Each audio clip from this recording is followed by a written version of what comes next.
Welcome to Cheers. I'm your host, Avery Woods.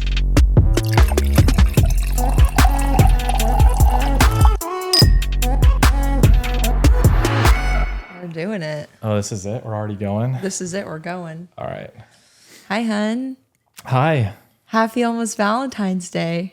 Our 12th Valentine's Day together. Isn't that crazy? Do you remember when we met and you were texting me and it was like, we met in like end of January in 2014 and like first week of February, you texted me and you were like, oh, is this the dog photo? You were like, why do you have to always tell the end of my stories? I'm sorry. I'm sorry. That is... I was trying to remember. That's my biggest pet peeve that you do. I will start to explain something and you have to say the punchline of every story. There's no punchline. People don't know. Continue. Well, now the end of the story is ruined. Oh, I'm sorry. Real life marriage. Do you see? So anyways, David texted me and he was like, are you going to be my Valentine? And I sent him a photo of my family dog. And I was like, this is my Valentine. I do remember And that. I think you responded and you were like, that's a cute dog. This episode is about marriage advice, relationship talk, and we had so many questions that were submitted. Oh my God. My amazing team narrowed them down. So I have a document of all the questions and we're just going to go through them. it. You ready? Let's tackle it. Okay. Let's go. Not a question, but shout out to David's amazing floral arrangements. Oh, thank you. That was the first one. Isn't that sweet? That's been my new thing. I saw on Instagram some dude like makes floral arrangements every week. And I was like, oh, that's fun. I can do that. And I like Trader Joe's flowers. Mm-hmm. And so I was like, let's do it. And it actually reminded me of way long time ago when I worked in as a pharmacy technician. One of the pharmacists every week at the end of the week, he would buy flowers and take them home to his wife. And he lived like a couple hours away. And he's like, if that's how you want to keep your relationship strong, you should keep buying your girl flowers. So And I started making them. I love it because David technically is a stay-at-home dad, but I would never categorize that. No, it's true. Because you do so much behind the scenes for me and our family. And like that was a huge discussion when you left work it was either we hired someone full-time to help with the kids or, you know, they can be in the care of their mom and dad every day. And we were very privileged and blessed to do that. And so that's what we did. But you've been really good at like finding hobbies that bring you joy. And apart from golfing, which good Lord, golfing takes up a lot of time. But I will say you're so good because you always golf when the kids are in school. And I'm busy with work anyways where I couldn't spend time with you. So I'm glad that you have those hobbies and hang out with your guy friends. Oh, well, thank you. But yeah, David's been killing the floral arrangements. And the best part about it is like when I send flowers to my friends for like celebrations or whatever, floral arrangements are so expensive. Hundreds and hundreds of dollars. You make floral arrangements, in my opinion, that look way better. And you spend like $30 at Trader Joe's. I don't know about way better, but they're gorgeous. Yeah, they're nice. And I like to buy the vases for them. Yeah. Shout out to all the real florists out there though, because like it's hard work. It takes some real talent to be able to put together those arrangements that are like the high end ones. I'm in the whole like wild garden arrangement thing because it can look messy and still look good. Like when it comes to like really curated, beautifully symmetrical stuff, that's I love it. Not my specialty. Who said I love you first? Do you not remember? Oh my God. You can't be mad at me. I'm trying to think. I would probably I remember the time, place, what was going on. Was it me? Yes. It probably was. Do you remember when? Is this what this is turning into? I've said it so many times. I say I love you like 100 times a day. I don't remember each one. We were having sex. Oh, okay. All right. Whoa. Don't get crazy now. On that leather couch of our first apartment. The leather couch. All right.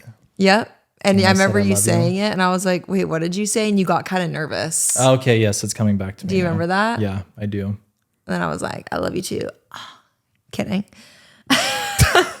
Okay.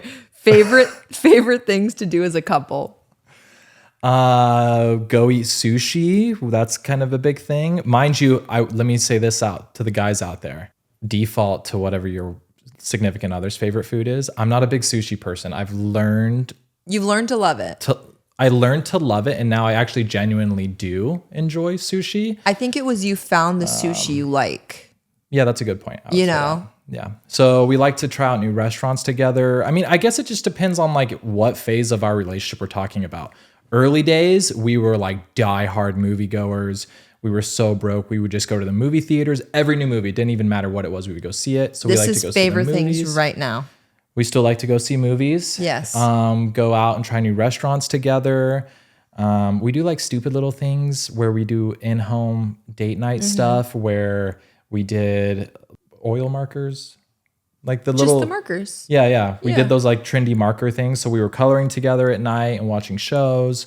Well, Lego. We've been doing Lego together. But I also think one thing that we've prioritized that we used to be really good at that we took a break for a while because we didn't have anyone to watch the kids was now we have our date night every Tuesday. Yeah. So every Tuesday we know we have our sitter come over and that's our one night a week that we get to have time to ourselves. And we literally leave like an hour before the kids are even in bed. So like we're really not missing much. And they're excited. Like they love their sitter so much that they're like, bye, see ya.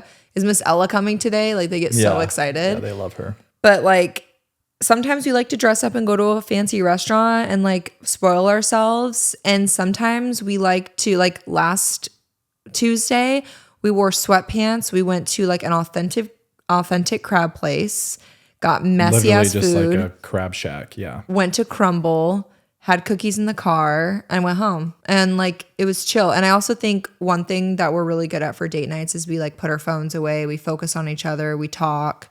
And that's why, yes, I like going to movies, but I don't like it as much as just like a dinner because you can't really talk and like catch up. Yeah. Because you're just sitting in silence. Yeah. You know?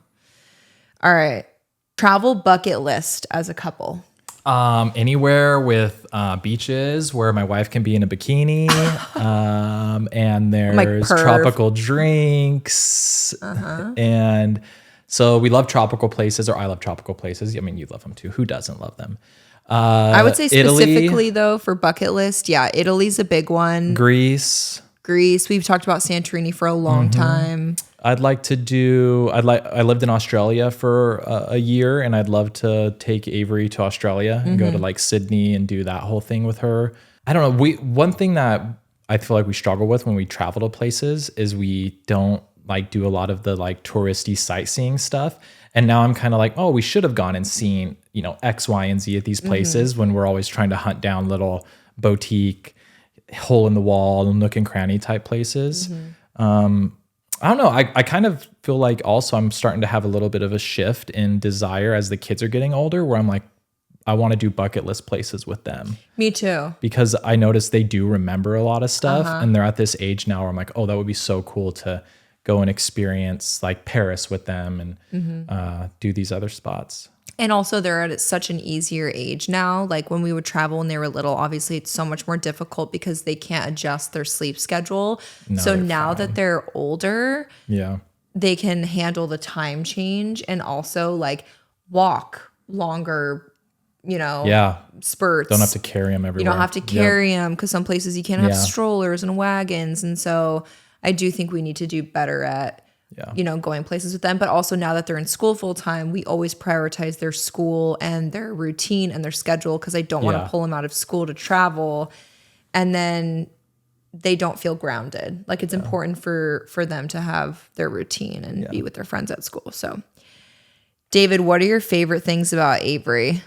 My favorite thing about her is how amazing of a mother she is. And I think like people who really know Avery, and I feel like I know you the best. Of course. Are you getting teary-eyed over there? A little bit. Am I gonna cry too? It's so cute. I'm such a baby. I cry so much nowadays. You used to not. I don't know. I don't know if it's now that like I'm out of my previous. Why am I saying previous profession? I'm out of law enforcement. I'm not a cop anymore. I feel like I was so kind of like I had this hard shell on for so long that now that I'm removed from that and can be a little bit more just like real. It's like I cry at commercials and stupid stuff like the Olympics with you and whatnot. Well, I nowadays. feel like you're in touch with your emotions because you were surrounded in such a masculine career where it was almost like shameful to share emotion. Like, Yeah. it's really common in a career like that for people to like be mean and make fun of you. And, if you cried in that kind of environment, it's like, you're such a fucking pussy, bro, but like, Yeah. you went to the academy very young. You were 21 and you worked this law enforcement career for 12 years. And so you were very used to that. And I think now that you've left and you've been able to pour yourself into your family and the kids, you have been more expressive with your emotions. Yeah, for sure. But I love that. I think it's important. And it's also like Ziggy is such an empath. And I love that he has you as he a is father, incredibly. as a father figure because he sees that expressing emotion is okay. Yeah. All right. Back to my favorite things about you. So if you know Avery, and I feel like I know you the most out of anybody, you're always putting others, myself, the kids, friendships, other people above yourself. And I think that's one of your best qualities that I really admire is that you really sacrifice yourself for others and you really give all of yourself into your friendships, your loved ones. But you don't do it in a way that is like gloating or looking for recognition for it. It's always kind of like behind the doors, like behind the scenes. And I think it just really speaks to like the true nature of how you really are. So yeah, it just shows your true nature. What else do I love about you? One, you're incredibly beautiful, incredibly stunning. I don't know, you're so kind-hearted and you love your kids so much and you work your ass off for your family. You've always put your family first and you work so hard, and I admire your work ethic. You just really play so many different roles so gracefully, like as a businesswoman, as a spouse, as a mother, and you do a really good job at working between those roles as well. And so, I don't know, I look at you and look up to you in a sense of like your work ethic. I've always admired that about you. I've always thought you were like an old soul, and I think that's one thing that's always drawn me to you. Thanks, baby. It's so sweet. It's not on here, but now I'm going to say my favorite things about you because I feel that's fair. My favorite things about David is, number one, no one will come above our family and our children. Mm-hmm. And I respect so much that it's not even like a question in your mind, that we always come first. And that was something that I really respected from the get-go. Like even when we first started dating and you had, 2 daughters, and I knew that love for your kids would never overpower me. And like, I loved that though, because I didn't want to be with someone that would be able to push their kids aside and put me first, like that's very important as a parent. And also, you always find the positive in people. And even when someone is being awful or taking advantage of you or us, you always try to find the silver lining and like play devil's advocate. And sometimes I need to hear that. And you center yourself around your role in our family.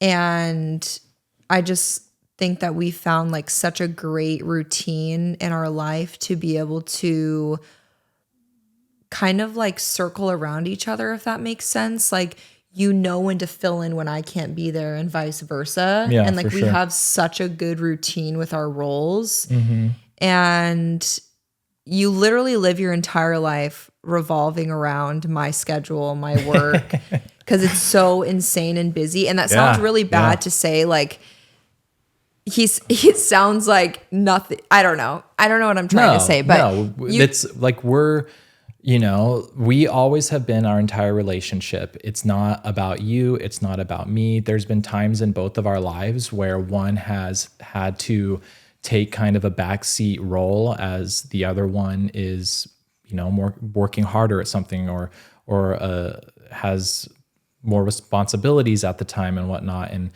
And I just feel like, like if we both have the same goal, and I know we do, and that's to provide the best lives for our kids, for our family, to have the strongest and healthiest relationship that we can have, then who gives a fuck what that means the one or the other spouse is doing? As long as we're both contributing to the main goal that we have, that's all that matters. And, you know, there was a time in our lives where like you were more of the like stay-at-home mom type, although you've always worked, and now that time has moved, and we're in different roles and positions as far as how our day-to-day lives go, and that's all that really matters.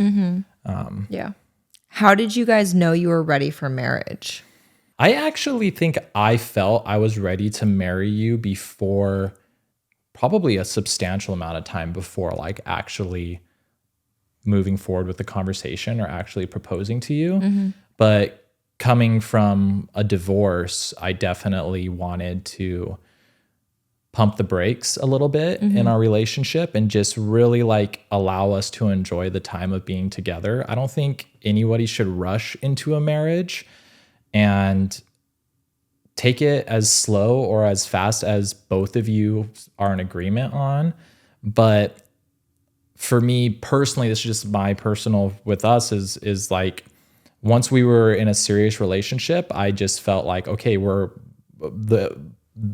eventually it's going to be marriage. At what point that is, I'm not sure, but I was working towards that goal for us is what I wanted. I also think we knew very early on we were going to be together forever, whether it was marriage or not. Like 4 weeks into dating, we moved in together. Yeah. You like added me to your car insurance and then your phone bill.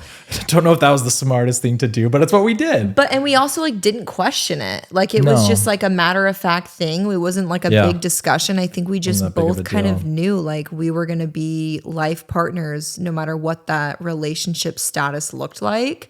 Right. And yeah. We were together for over 2 years before he proposed, and we had lived together for pretty much that whole time because we moved in together so quickly. And so we had, merged every aspect of our life together, and that was the next step. That was very important for me too. Like I always wanted to be a wife. I always wanted to be a mom. Yeah. And, we got married, and then obviously the kids came later, but it all worked out. And it was funny because people thought we were literally crazy. They thought we were literally insane. And I just kept being like, okay, like it wasn't even, I didn't take anyone's outside opinion to heart because I just knew. Like it wasn't a single doubt in my mind. And I was just like, okay. And here we are 12 years later. Yeah. And I just kind of like marriage, I think there's a lot of relationships, and we know people who aren't married and we consider them married just because that's what their relationship is. Marriage is, for me, it's a label. Yes, we're legally married, but we wouldn't need to be married to be what we are right now. Yeah. Best friends, lovers, we have the same ideologies, the same goals in life. We want to, take this path of life together. And we decided to solidify it by law and get married, but it wasn't really necessary. But like you said, I agree. Like we knew pretty early on, like, oh yeah, we're going to be together. We want to be together. Yeah. And, now 12 years later, here we are still together. Tips for living together for the first time. Patience. Yeah. Be patient because you're merging two completely separate lives together under one roof, and that's very overwhelming. Right. And you can be in a relationship with someone and spend a shit ton of time together, but the reality is you're not spending 100% of your time as in like living together, sleeping together. You will see the best and the worst from that person once you move in together. Like your significant other is going to be shitting in the bathroom, smelling it up. They're going to be leaving their fucking toothpaste and hair like in the sink and on the bottom of the shower floor. Hair in the drain pisses him off so bad. When it looks like there's a dead mouse in the corner of the shower, I'm like, what the fuck is happening over here? Listen, I only wash my hair like every 8 days. I get it. And you have long hair. I have long hair and so I like do my shed, and I wash my hair, and he's like, it looks like a fucking dead animal. It's at the bottom. It's an adjustment period. And at the same time though, too, like you still need to have your independence and you still need to have your space. So moving in together, you need to have like your little zone, your little spot. Like, okay, if you like to play video games or whatever, well, you should still be allowed to have your video game console and play your video games.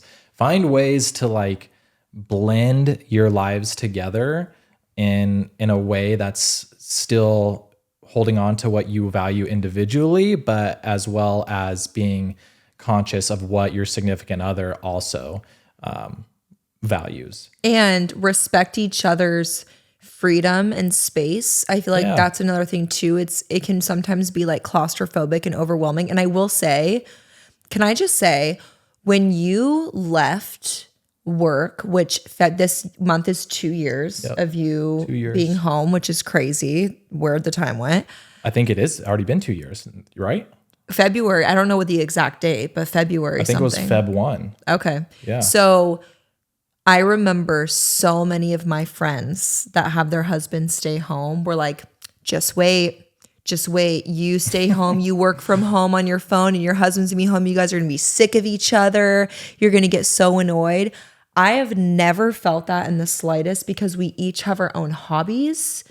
We're always constantly in and out of the house. And I love that we like see each other all day, but like we don't at the same time. Like it's kind of like passing through because I know people don't think it like with social media, but like I am working all day. I work a full-time fucking job. This woman works like, I don't even know, 70, 80 hours a week. Like it is just constant work.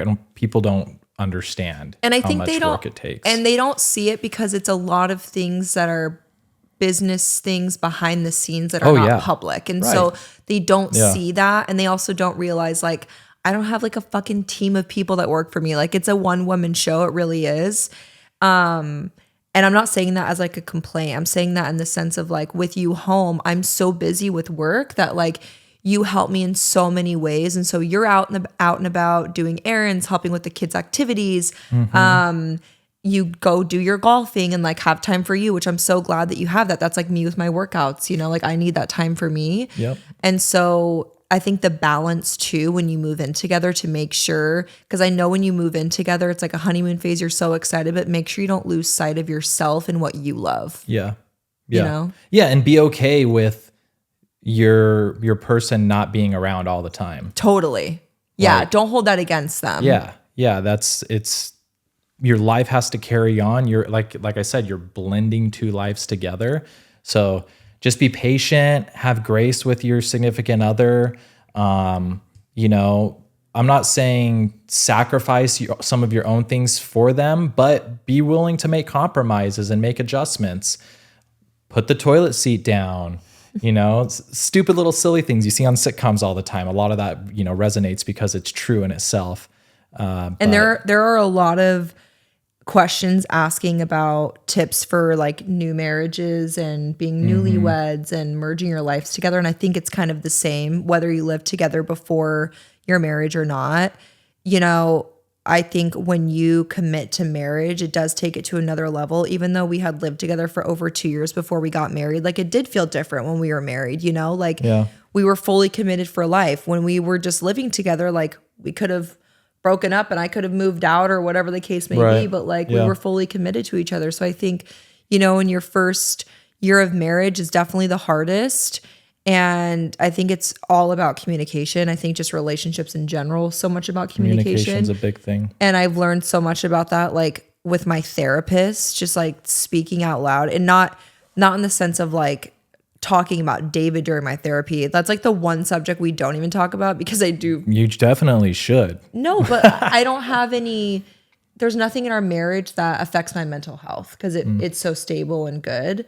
But when I talk to her about my other relationships or whatever's going on in my life, whether it's with family, friends, etc., she's always like, no one can read your mind. Like you can be internally frustrated, but like until you bring it to their attention, they probably have no idea. And so you have to communicate. And I think it's a big thing. Very much the same with marriage. Like you have to be able to communicate. And you have to be able to communicate effectively where you're not mad at the other person or judging them. So if someone that is your spouse comes to you with things that might upset them or concern them, like you have to be able to soak that in and not snap and be offended that they're bringing it to your attention because they want to move forward in a better way and improve, you know? Yeah. I also think the most important aspect is when you communicate, make sure that you're intently listening and recognizing that behavior and changing moving forward. Where issues in relationships come is when it's repetitive behavior after it's been brought up multiple times. Yeah. And that's when people, I lost a press on. I just noticed I'm missing a nail. That's when people start to get frustrated because they're like, hey, I've brought this up to you multiple times.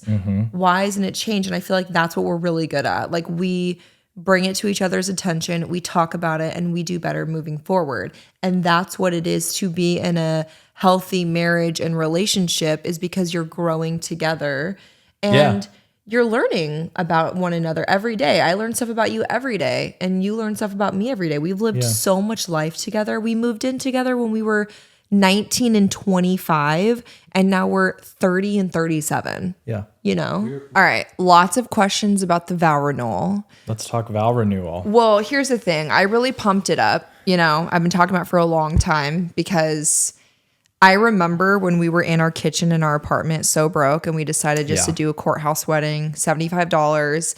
And we literally had the conversation, when it's 10 years, we'll do a vow renewal and have our big wedding. I know. And now it's here, and we haven't planned anything, but also 2025 was a really, really, really, really hard year. There's so many things I think that play into that, because literally a year ago, we were having a lot of discussions. We were looking into venues. We were speaking with planners. All this stuff was in the works. And then, this last year, a lot of challenging and unexpected and horrible things happened in our lives. And here we are. I've gone back so many times where I'm like, I want to do this big vow renewal and have all our friends and loved ones here and all this kind of stuff. And then there's part of me that's like, I don't want to do anything big. I want to do something. I want to do something special. But I'm like, I don't know. Do I just want us and our closest friends and family and our kids? Because for me, it's for us. Yeah. It's for us. Yeah. And I want some badass photos, and I want you to have some beautiful dresses, and I want all of that. But I just don't want a big production, I don't think now. I think too, like, as so much has changed, it's the things that happened last year changed me as like a whole, as a person. Yeah. And I think it changed my priorities in life. Yeah. And, you know, people love to say like, I've changed, I'm so You have. different. Like, yeah, I have. Like, I fucking went through so much that people don't understand, and it changed me as a human being. And I decided to take a huge step back from sharing my life on the internet. And people can say that's me changing. To me, that's me respecting my boundaries and my mental health. I've never been more proud of you than I have been in the last year, where you have finally said, I'm taking care of myself first. And I'm prioritizing. There he goes crying. I'm sorry. I don't think people quite understand the gravity of everything that has happened. And for you to finally, in a place in your life for how I've known you so long, say, this time I'm going to do what I need to do. Again, people only see bits and pieces in social media and everything, but they see the highest highs. They very rarely will see the lowest lows. I see all of it. And to see you go through the lowest lows ever that I've experienced was terrifying, and incredibly scary for myself when I would look at the person that I love most in this world and see what's happening. And so I'm so unbelievably proud that you're now in a place where you're prioritizing your mental health, your privacy, your personal space, all those things. And I still think you're doing it in the best way possible, and still including your audience, your loved ones, everyone on all of your platforms. Thanks. So yeah, that's my little soapbox there. Thank you. That's very nice. There's been many times I have said the hardest part about being the spouse of someone who's in the public eye is having to keep your mouth closed, having to keep your mouth shut. When there's times I've been like, I want to literally stand on the mountaintops and scream, like, you don't know what is happening. You don't know who this person is. You don't know what they're going through.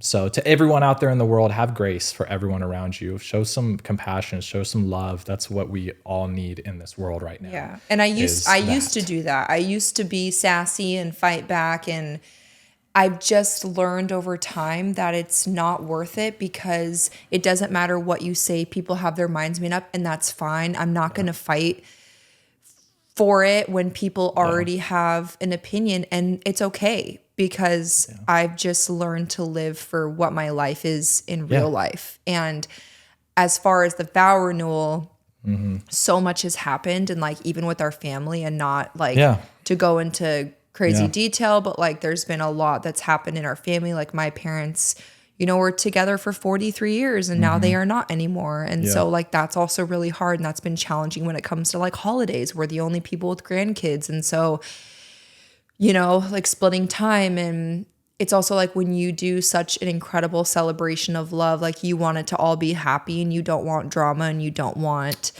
the things that come along with that, but you also want everyone to be able to be there and enjoy themselves and celebrate. And so it is hard. But to wrap the vow renewal thing up, what I've kind of like come to terms with, which, you know, obviously please give me your opinion, because it is also your vow renewal. I'm like, it's my show.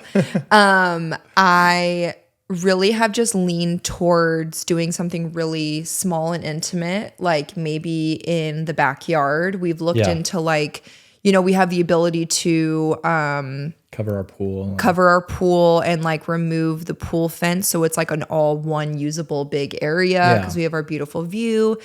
Maybe get like a chef, you know, to cook a nice meal, and just have like one long intimate table with like literally 20 people. Like if that, family. I want like the people that have been there, and it's more so for us and the kids. And I want the kids to be able to see that moment that their parents are still in love after 10 years of marriage, and have our photos for ourselves. Like in no way do I want to do it for social media. And honestly, don't think I will be sharing much of it, because I chose to take our kids offline, and they're obviously going to be a huge part of it. Right. And I only want to share things that I feel, you know, excited and happy for, because that is such a huge celebration. And like I never got a wedding moment. I never got to be a bride. Yeah. And that's something that I've always really wanted. And we never have had like an official, like someone who officiated vows and that kind of stuff. And we do have people that are very near and dear, Dave and Deb, in our lives that we would love to be part of it. And so there's, I echo exactly what you're saying. So we'll see. TBD, but I will say it is February, and our 10-year wedding anniversary is June 1st. So I know. I've also come to realize like we don't have to do it in June. We could do it in the fall when the weather's cooler. Or we've also talked about doing like something really intimate, just you and I, and then going to Italy for 2 weeks and just having like the honeymoon we never had. So maybe we'll do that. I'll be honest, this is very us. Yeah. Like I planned this big proposal, all this type of stuff, secret videographer. This was before like really you were doing social media or anything. Yeah. And then I don't remember where we were, but just in a haphazard conversation, you had said, I really hope you don't do something big for our proposal. I just want it about us. I didn't want it in public. No, same thing, like so big in public. My interpretation of that was, I'm going to totally propose to you while you're in like your panties at the counter of our apartment. Saying panties is sending me. But yeah, I was literally in underwear, topless, doing homework at the bar for nursing school. I don't know why the fuck I wasn't dressed. You know, when you're 21 and hot, you don't care. What are you talking about? You're 30 and smoking. Way more beautiful than you were. Thanks, baby. Aging beautifully. But yeah, TBD on the vow renewal. We'll do something. I don't know how much I'm going to share, but, you know, we'll get there. All right. The thing you argue about the most. currently the thing argue is such a word that I hate even to say, because we're not argue people. We communicate very I'd say, effectively. and I'd say the times that an argument is like impending, like we're walking down that path to an argument, one or both of us stop it. Yes. And we're like, we're not having this conversation right now. We're going to focus on, the kids or what we have going on. We have such limited time where we're like all together as a unit and really like doing special things, that if an argument or something that we're upset with each other about creeps its way in, it ruins that time. And there's nothing worse. We literally, one of our key things is we'll like say to each other, like, are we really going to let this ruin our day? Are we going to have a good day? And then it's like, yeah, this is fucking stupid. Like we want to have a good day because we want to value our time together. Yeah. But I would say the things for me that bring up. Tell me the things that I do that piss you off. Tell me. Let's start a fight. Let's fight. There goes our dryer or washer. Sorry. Laundry's done. No, it's fine. Stains in kids' clothing drive me nuts. That's not an argument though. That's what I'm dealing with. That's why the dryer is going off right now. Things that we argue about the most.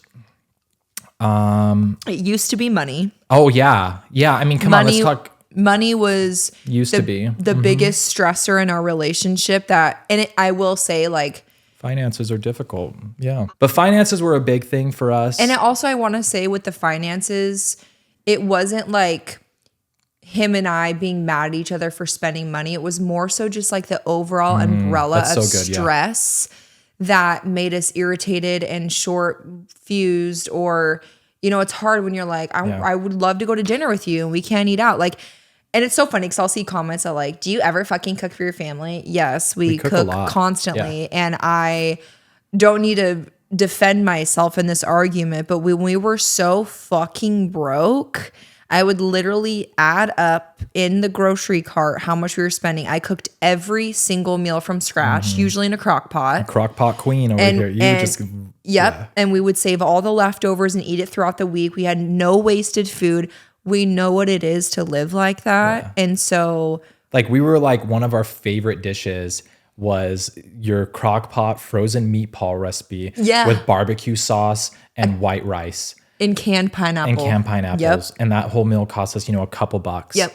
Like, and by the way, we lived in a place in life when I was a police officer, I would get 50% off at Chipotle, where I would literally go to Chipotle and I would get a double wrapped burrito. But hold on. At the time, I was so broke, I couldn't even get a regular burrito for half off of a regular burrito.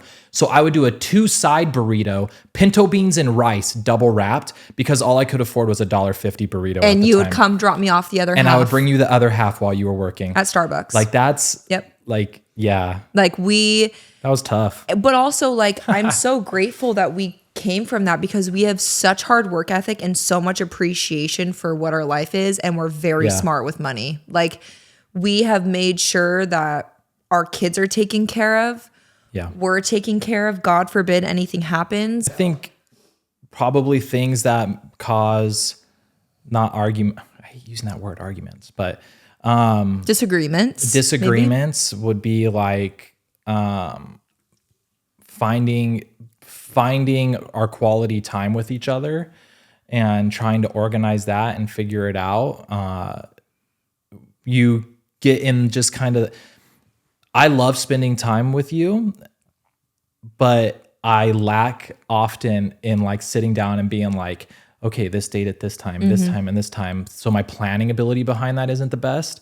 And that's caused where it's like, hey, why aren't we planning date nights or stuff like that? And it's like, oh yeah, you're right. I do want to go on date nights with you. I just get lost in the rigmarole of like family life and kids and everything going on, that all of a sudden it's been 2 months. And we have to set those things up where it's like, okay, we have date night every Tuesday and whatnot. But man, it's so trivial, the things that we spat over. Yeah. Nowadays. Honestly, we really don't have like any set things that we have issues with. And by the way, if we did, I would tell you, I have like, we're open books over here, but I feel like it's just like small mundane things. But what I will give both of us flowers for is we always make up for it in the end. We always I'm sorry, I was being sassy. Like even right here with the equipment, I was like, I'm sorry, I'm just stressed. Like I We gotta straight up had a little bit of an argument. I would say, just a little tiny bit of an argument before. I was being sassy. You told me to stop talking to you like that. And I apologized and I explained my frustration and that I shouldn't have taken out on you. But I think that's important in marriage is to have that type of communication where you can notice when you're not treating someone okay. Yeah. And then you move on from it and that's fine. Yep. You know? Yeah, it's really easy in a relationship to like to not intentionally, but where your partner kind of becomes your punching bag. Yeah. So to sense. They're the person you feel most comfortable with. Like I'm the most vulnerable and comfortable around you. And therefore in my highs and my lows, and when I'm in my lows, it's easier for me to kind of vomit all over you and just express myself like a child throwing a temper tantrum. Right or wrong, it's having to deal with that in a better way. How does David feel about how social media has affected your mental health? I mean, I think I touched on that just like a little bit ago. That's like, I'm not on social media. And I think that's, so I can never, and this is one thing I try to do when I reflect on what you go through, because I can't put myself in your shoes. I will never be able to see through the lens that you see with what you do and who you are on your platforms and engaging with people and what you receive. And I can be like, and I've said it before in the early days, just like, oh, just, be like a duck, let the water flow right over your back. Like, it's just haters are going to hate, whatever. Don't let it bother you. But the reality is like, it is very bothersome. And if that was coming directly at me and I was seeing it and it was in my face every day, it would be extremely and incredibly difficult to deal with. The question was how I feel about how it's impacted your mental health. I think that haters online and the people who go out of their way to say nasty things to other people, it's incredibly wrong. There's something like incredibly fucked up with those people to go out of their way and do that. I don't do it because I'm not on it. I'm not on social media engaging with people or doing that. But the way I look at it is like, if I were to drive down the street and just be like, look at someone's face and be like, hey, your face is fucking ugly. Like, it's insane to me to do that. And I've seen you go through very low moments because of the words that people say and the constant battering that people do. And people don't understand the power of their words and what impact it has. Or you don't also know where people currently are in their own personal life, that what you may say may be that tipping point. I've seen it in my profession where individuals have said something that may not have even been like incredibly mean or something that they would think would lead someone to do something harmful against themselves or to others. But I've seen that come to fruition. It's the tip of the iceberg. It's that tipping point. It was the final straw. It was that final thing that caused someone to do irreparable things to their lives. Yeah. And I will say, like, I used to be much more tough, like have way thicker skin, but I think this last year, so much happened behind the scenes. Yeah, I do have thick skin, but I think, like you were saying, so much happened that people don't see, that I was already in such a bad place that the smallest things would really affect me when in the past necessarily wouldn't have affected me. But I think that was a huge decision for me to take a step back from looking at my comments and scrolling on TikTok. I can't remember the last time I scrolled on my For You page. It's probably been 6 months. Everyone has like different tipping points or different abilities to handle, negative interactions that impact their mental health. And you're very strong-willed and you have very thick skin. But the reality is you are a human being, and the constant poking and prodding and chipping away at someone eventually will cause that to fall apart. So like, please, as the spouse of someone who is in like David's the dude with eye, the sign that's like holding up like, please be nice to my wife. No, it's just don't be nice. Like, if you don't have anything nice to say, just don't say it. Like, Don't say just anything. Block me. I'm like, please block me. Build people up, because like, even as like a parent and stuff, and like I see if kids are being mean to other kids, I'm like, why? Why are we doing this to each other? Why are we doing? We have one life to live. We have one time that we're on this planet.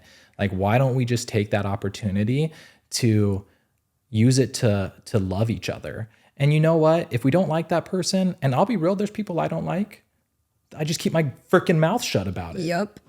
Okay, I love this question. This is kind of going into intimacy. This person asks, how do you get out of the roommate phase post-baby? The roommate,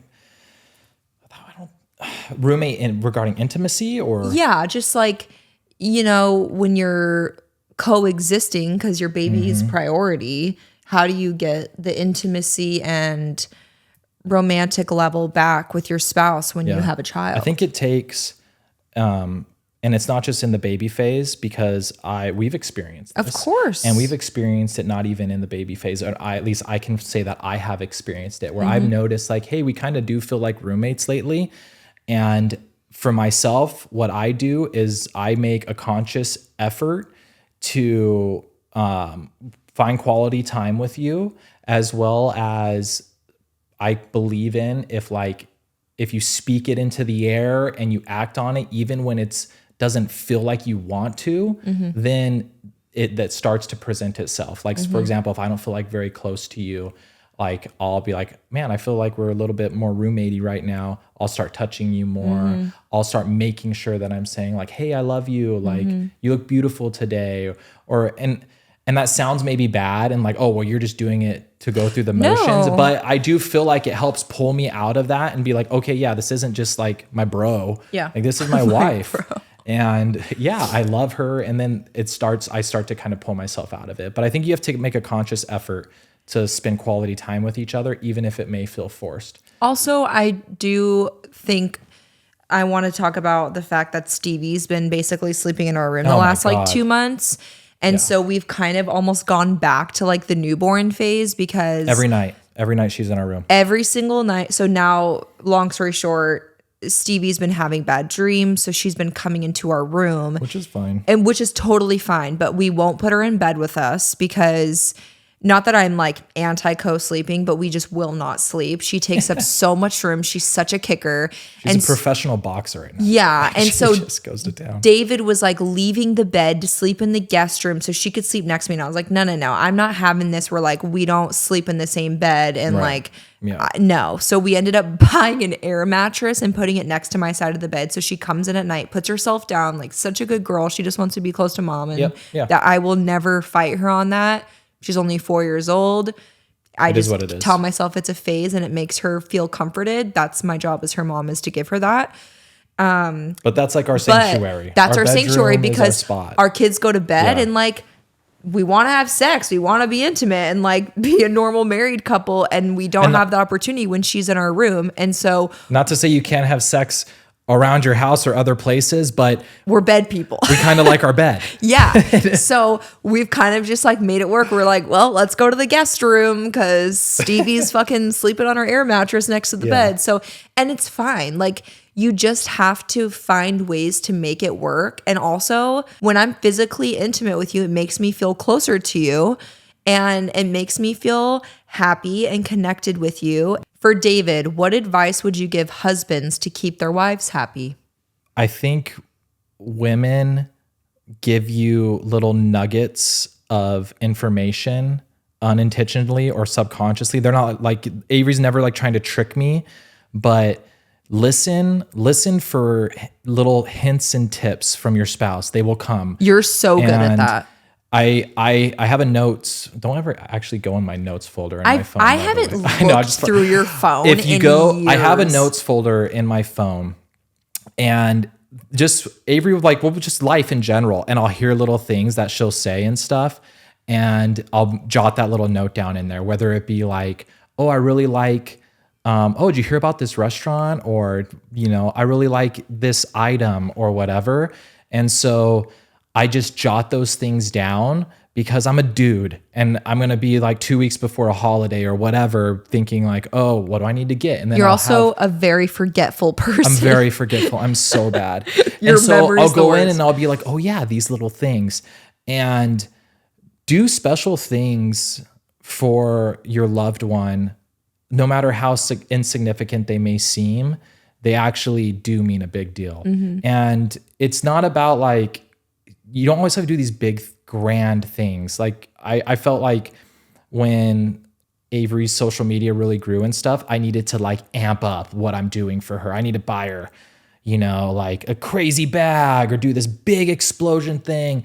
And those things were like, and I did some of those things and they were special to you, but it always seemed like the more thoughtful things that when you would open a gift or I would do something and you would be like, hey, how did you know that? Yes. Or where did you hear that? Yes. Those were the times where it was like, I was like, oh yeah, I did that one good. Not just like gifts, but I think just small things in general, like you planning things or taking the load off. And, when you make the beds in the morning for me and the kids and I walk in for my workout and the house is cleaned up and it's the little things. Learn if you don't know what it is, learn what your significant other's love language is. And I'm a big believer in that everyone receives and gives love in different ways. Find out what that is. And it's not going to be the same as yours most of the time. My love languages are not the same as your love languages, but I know what yours are. And when I feed those and I make a conscious effort to like fill those cups up for you, then obviously life is grand and everything's smooth sailing. So just listen, just be listening. Listen to things that are going on and actively listen too. Yeah, Don't while you're scrolling on your phone, like make eye contact, make sure the person's listening to you, because I guarantee it's going in one ear out the other if they're watching TV or playing video games or something. And with how forgetful I am, one more time on the question? Read it to me one more time. I get on a tangent and I get offline so far that I want to make sure I like redirect back to it. What advice would you give husbands to keep their wives happy? Oh, yeah. Yeah. So that's, listen to them, keep their bellies full, keep their hydro jugs topped off with ice and water. Dead. Especially if they're breastfeeding. That was like my one rule when I was breastfeeding the kids. I'm like, this motherfucking water better be full to the max because I'm literally exerting all of my hydration to feed your baby. And if you have children, don't, and you, how do I word this? Know when it's time to force your spouse to leave the room. Yes. Because a woman will never do it. Yep. Avery will never say, I need a break. I need to step away. I need a moment for myself. She'll just keep going and going and going. And I can see the tipping and boiling point. And I have been not victim of this. I've been guilty of this where I've just been like, well, she's not asking for a break, so she's obviously fine. No, if you see it, act on it. And there's been many, many times where I'm like, hey, kids, we're going outside. Hey, kids, we're get in the car. We're out of here. We're going for a break. And you've actually fought me on it too before where you're like, no, we're fine. I'm like, no. Yeah. Go take a bath. Go put on one of your Korean skincare face mask things or whatever. Like, we're leaving right now. You need a little bit of time for yourself. And then we'll circle back. And like newborn phase too, I feel like dads are really quick to just like hand a screaming baby off to the mom to be like, put him on the tit or, he'll calm down with you. Sometimes they don't. Sometimes a baby is just a crying baby. And sometimes that mom needs literally 5 minutes of peace and quiet to reboot herself, drink a cup of coffee, take deep breaths, and then she can go help her crying baby. So just hold the baby for 5 minutes. We're going to be okay. Yeah, sometimes, and that's the thing too. Make sure your baby is safe. But like, I remember doctors when I would work with in the PICU because like, unfortunately, when you work at a level in trauma PICU, you do see some really fucking sad cases like shaken baby and other really awful things where, postpartum moms or dads crack. And you're not a bad parent if those thoughts enter your head. Yeah. Because those thoughts have entered my head. It's with a very normal. Child. It's very normal. You have to just know how to act on it and say, I'm setting you down and I'm walking away. And so I remember my PICU doctors would tell me like, or when we would talk to parents that, I've had really dark thoughts. Yeah. the baby's fed, the baby is clean and changed. Swaddle your baby, put your baby in your crib where you know that they're safe and that they're fine. Turn the white noise on, lights off, close the door, walk outside of your house and set a timer for 5 minutes. Yeah. You don't hear the baby. And a lot of the times you'll go back and that baby's quiet and put themselves to sleep. Yep. But sometimes you just need to like gather yourself, and to be able to support your spouse in that postpartum phase is very, very important when it comes to the rest of your marriage when having children. Yeah. You know, because that's kind of what sets the expectations. The last thing I'll say on it is, and it's so cliche, but never stop dating your loved one. And dating doesn't mean taking them out all the time and doing all these crazy things. It's just, if you think back to in the beginning days of when you were first like so infatuated with this person, like the moment a text message would come through, you're just like, oh my God, and you're so excited and you want to respond. Well, keep those things alive. Yeah, I don't have the same reactions every time you text me now, but you're a priority. You text me, I respond back. And I always try to make sure like I send you little tidbits like, I love you so much, all these little things, and just even when you're golfing, I'm like, can you go golf with your buddies? I can't do it. It's so sweet because I'll be like busy working or editing and he'll text me, I love you so much. I hope you're having a good day. What are you doing right now? I'm like, I love you. Go golf. Like it's just sweet because you're always thinking about me and including me and like making sure I'm having a good day. Can I do anything for you? Call me when you finish golfing. Do you need me to bring anything home for you? Like I'm always on the forefront of your mind. And you prove that to me. You show it to me. Whereas I think even if spouses think that, if they're not communicating it, how do they know what's going on in your mind, you know? And like you take it one step forward by showing me that. Yeah. Even in the moments of individuality, trying to still make sure that you know that you're present with me and I'm thinking about you and for sure. Like that. So, all right. Well, that concludes our little. Thanks for having me. Thanks for coming on, hon. I know. I'm always on the other side of the door trying to be quiet. It's been so long since you came on. I know. I appreciate it. I love you. Happy Valentine's Day. Happy Valentine's Day. We're spending the weekend in Santa Barbara with the babies. And my mom's going to come stay with us as well so we can go out for dinner on Valentine's Day. Yep. She's a little stay dinner. With the kiddos. Yeah. I'm excited. Love you. I love you so much. I'm burping. I burped too because I drank an Alani. All right. Cheers, everyone. Happy Valentine's Day to you all.